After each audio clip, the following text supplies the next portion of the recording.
Tuhan adil. Setiap orang dianugerahi otak. Tidak ada orang yang tidak berotak. Tetapi tidak setiap orang sadar bahwa dia punya otak. Karena dia tidak berpikir. Jadi tidak diaktifkan. Jadi orang itu berpikir itu adalah otak yang diaktifkan. Mengaktifkan otak itu tidak dengan sembarang kerja. Membaca, menulis, merenung, berpikir. Itu otak aktif. Nah, hanya otak yang aktif menghasilkan nalar, akal.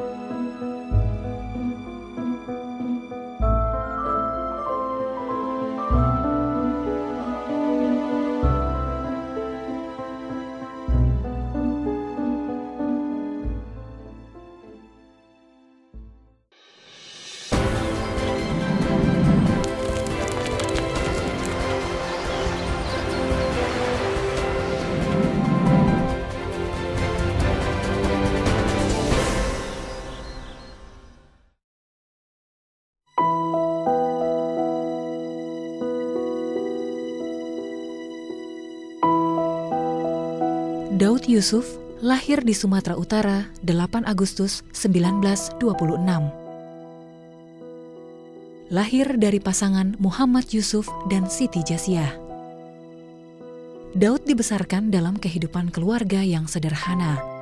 Namun, cara berpikir dan pandangan hidup kedua orang tuanya yang luas melampaui orang pada masanya, mampu membawa Daud menjadi anak yang sukses.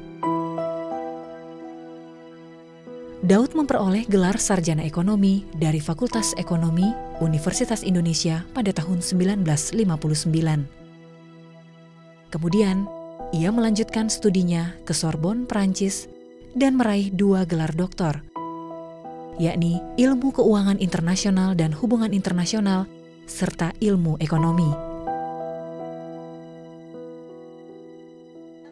Ya, saya beruntung punya orang tua yang sangat concern pada pendidikan anak-anaknya.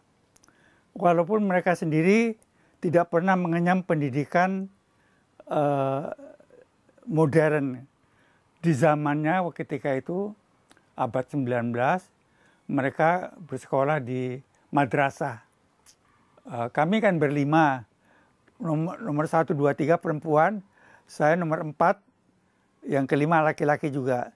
Jadi saya memang anak keempat tapi laki-laki tertua. Dan kita biasa di Sumatera, laki-laki itu kan jadi harapan ya. Jadi Maman Daud,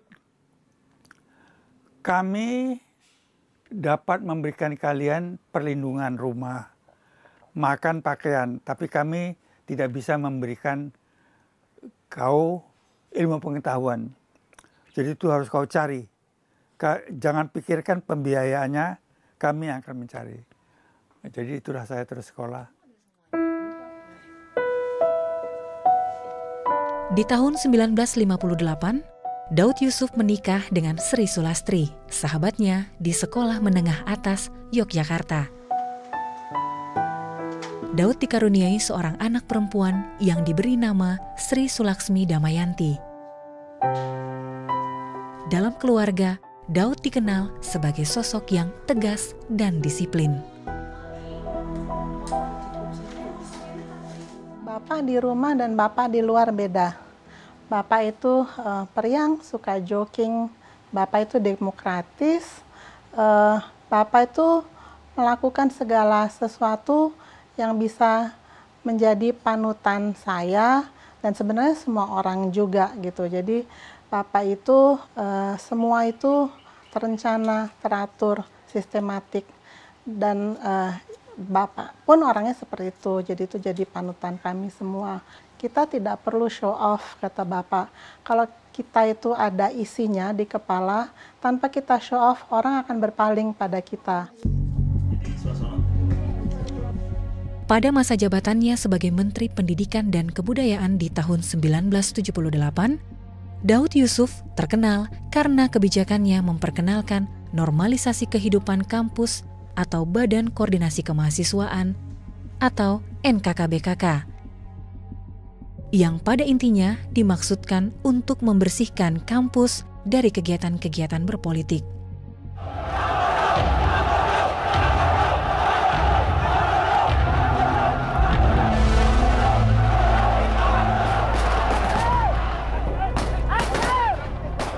Menurut Daud, kegiatan politik hanya boleh dilakukan di luar kampus. Sementara, tugas utama mahasiswa adalah belajar. Dengan kebijakannya ini, Daud menghapuskan Dewan Mahasiswa di universitas-universitas di seluruh Indonesia dan praktis melumpuhkan kegiatan politik mahasiswa. Ya karena kampus tidak normal, maka dinormalkan. Nah, mengapa kampus tidak normal? Karena kampus itu tidak tergolong pada komunitas politik. Di setiap masyarakat manapun itu terdiri dari masyarakatnya ya. Ada komunitas politik, komunitas ilmu pengetahuan, komunitas bisnis, komunitas religius, komunitas artistik segala macam. Nah, mahasiswa di sini hendak menjadikan komunitas ilmiah bagian dari komunitas politik. Itu yang saya kira keliru. Masing-masing ada tugas. Mahasiswa di kampus itu harus memperlakukan ilmu sebagai pengetahuan. Jadi ada ilmunya, pelajarilah itu.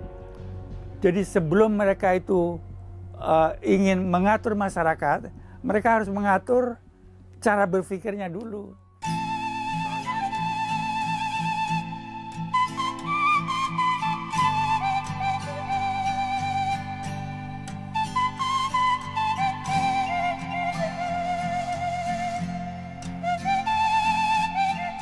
Karena mahasiswa waktu itu kan sedang euforia, bisa menjatuhkan rejim, diululukan sebagai pahlawan.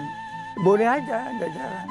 Jadi yang saya larang mereka itu berpolitik di dalam kampus, tidak dalam artian pengetahuan. Jadi, nah karena masyarakat tidak ngerti, jadi mereka, dan ini anak muda yang baru dijadikan pahlawan, maka mereka anggap saya melarang, saya tidak melarang politik, tetapi politik dalam artian konsep di situ. Bismillahirrahmanirrahim.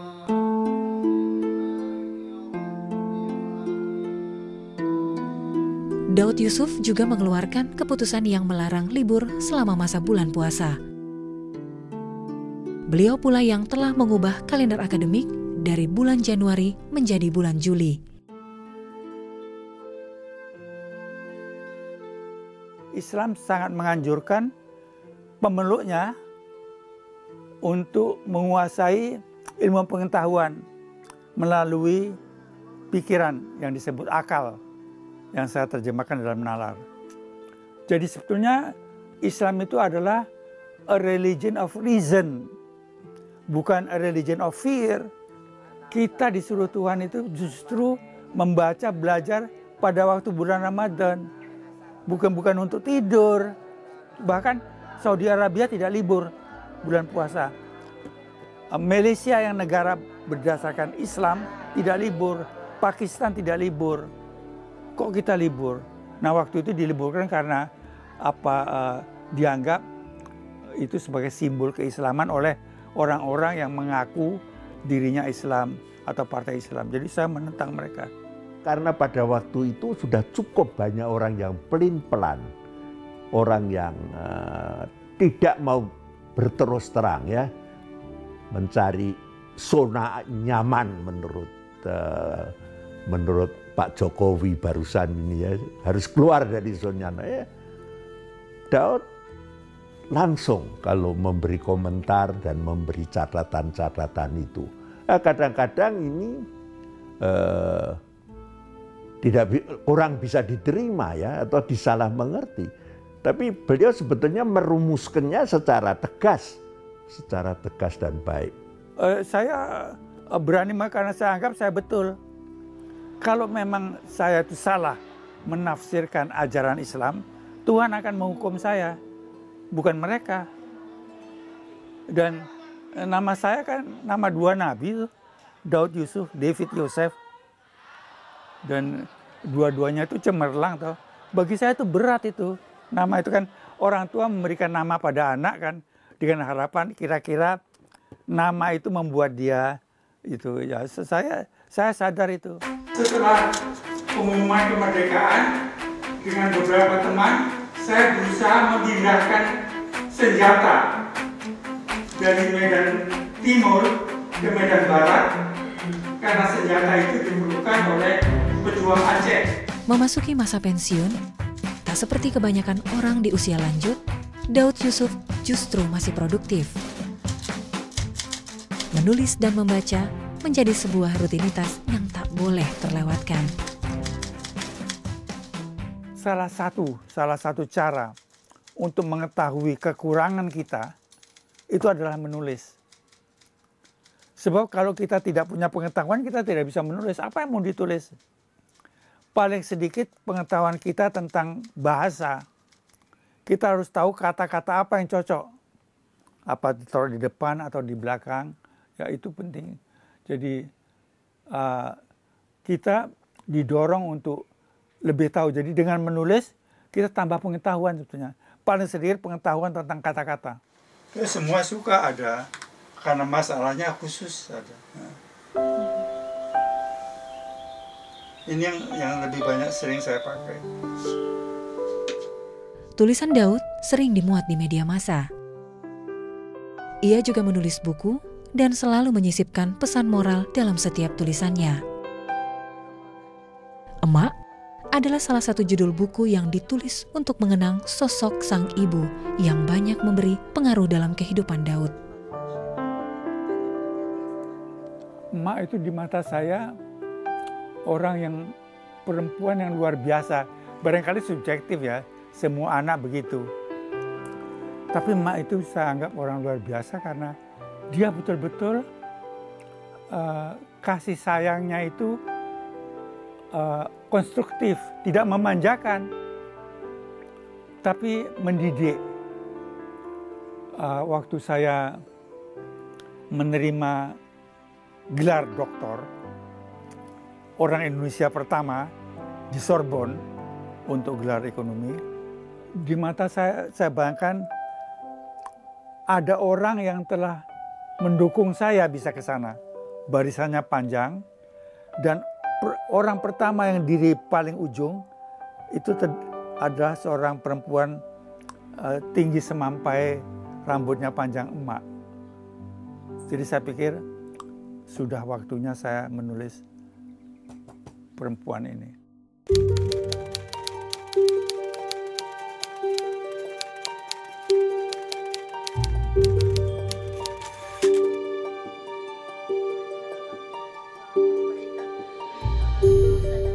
Saat Daud melakukan studi di Perancis pada tahun 1964, ia mulai terlibat dalam diskusi dan seminar akademis yang diselenggarakan UNESCO.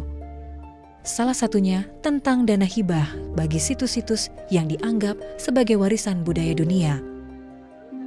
Kemudian, ia mengajukan nama Borobudur.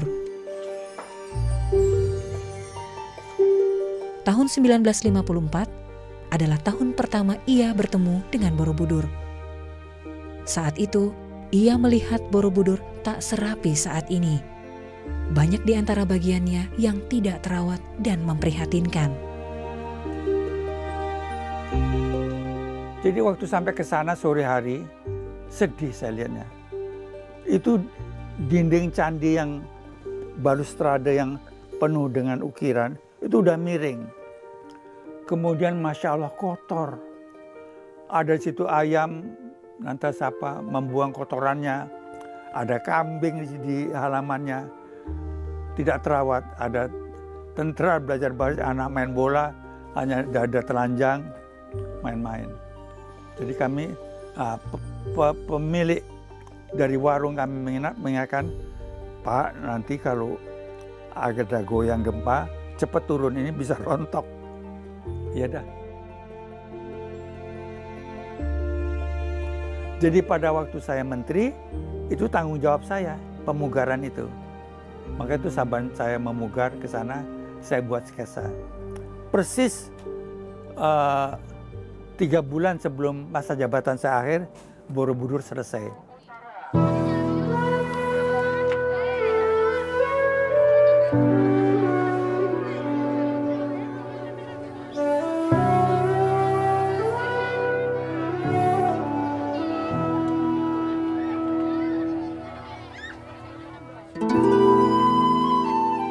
Pada Februari 2015 lalu, Daud Yusuf menerima penghargaan dan kain sutra dari Dalai Lama, pemimpin spiritual Tibet, atas upayanya menyelamatkan dan merawat Candi Borobudur. Saya yakin banyak sekali orang yang juga pasti mendengar apa yang dikerjakan sama beliau. Cuman sampai sejauh mana sih orang merasa bahwa ini penting gitu. Kalau buat saya sebagai generasi muda, saya sangat bersyukur. Kalau enggak, saya nggak mungkin bisa melihat Borobudur saat ini. Nah, akhirnya di situ saya mencoba mencari solusinya gitu. Bagaimana sih supaya orang tuh tahu bahwa ini adalah jasa yang sangat luar biasa dari seorang Pak Daud Yusuf gitu. Nah, saya dengan teman saya mulai cari kesempatan, cari solusi, cari jalan bagaimana kami bisa mendapatkan satu komunikasi dengan pihaknya Tibet gitu, dari tempatnya Pak Dalai Lama itu, supaya mereka bisa memberi minimum lah, mereka memberikan apresiasi, ucapan terima kasih atas jasanya dari seorang Pak Daud.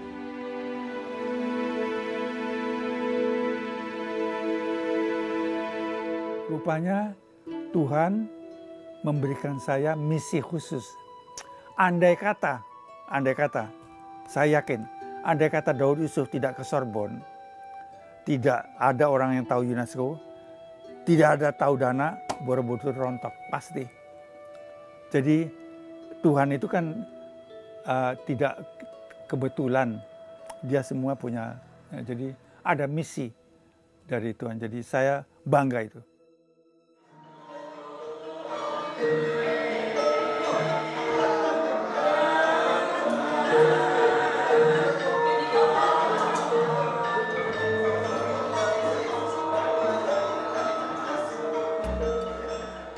Daud Yusuf adalah intelektual yang langka.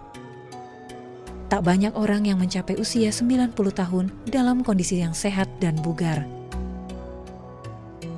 Pada tanggal 8 Agustus 2016 lalu, Daud Yusuf berulang tahun yang ke-90.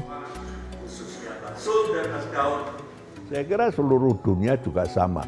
90 tahun seperti Mas Daud sekarang. Ya. 90 tahun banyak, yang umur 100 tahun juga ada sekarang ini. Tidak terlalu menggemparkan.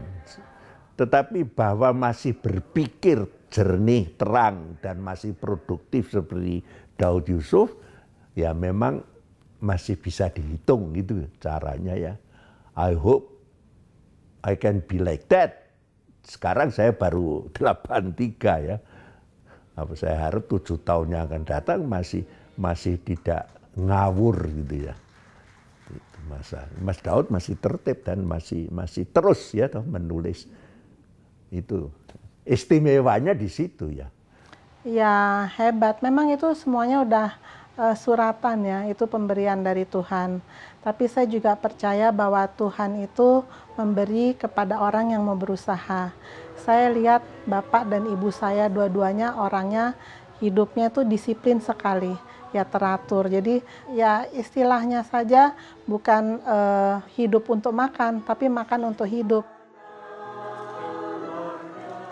Ya saya bersyukur, tapi juga saya itu sadar tentu ada misinya.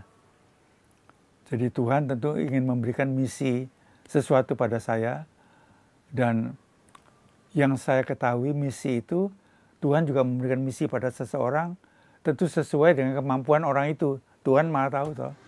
Tidaklah untuk dirinya seorang, hanya untuk generasi penerus bangsa. Daud Yusuf sesekali masih terlibat dalam aktivitas sekolah yang didirikan oleh anaknya, SD Kupu-Kupu. Daud Yusuf, pria yang pernah mengenyam pendidikan militer di masa revolusi kemerdekaan ini, masih tetap peduli dengan dunia pendidikan Indonesia. Yaitu, kita harus sekarang ini membuat konsep. Sehingga kalau menteri berganti, boleh saja presiden ganti menteri, tapi ada konsep. Jadi jangan menteri baru menteri baru ya terpaksa bikin yang baru, karena kalau tidak untuk apa dia jadi menteri baru toh? Ada yang belum tentu bisa diterapkan, sebab mendidik itu bukan seperti menanam jagung 3 bulan kelihatan, tidak. Hasilnya 1 generasi baru kelihatan. Dan pendidikan itu menentukan masa depan. Jadi negeri tidak akan maju selama pendidikannya tidak maju. Memang menjadi tantangan bahwa dunia pendidikan kita harus difikirkan lagi, dan sudah sedikit yang mau memikirkan. Banyak yang mendirikan sekolah tapi sebagai komoditi, sebagai perusahaan ya. Dan pendidikannya sebagai komoditi. Mencari target murid banyak supaya break even atau untung ya, dan keuntungan dimiliki sendiri ya. Perbaiki adalah sistem, filsafatnya, dan juga nanti pengorganisasiannya. Terus harus ada demokratisasi. Tidak semua dicetak sama ya. Tapi ada kebebasan untuk mengembangkan otak. Sebab intinya pendidikan adalah kemerdekaan. Ya. Karena kalau kita, walaupun kita berilmu tinggi sekali, kalau kita tidak punya budi pekerti yang baik, itu kan merusak diri sendiri, merusak lingkungan, pada akhirnya bisa merusak negara kita, bisa merusak dunia itu. Jadi semua itu harus dibarengi dengan mempunyai budi pekerti yang baik.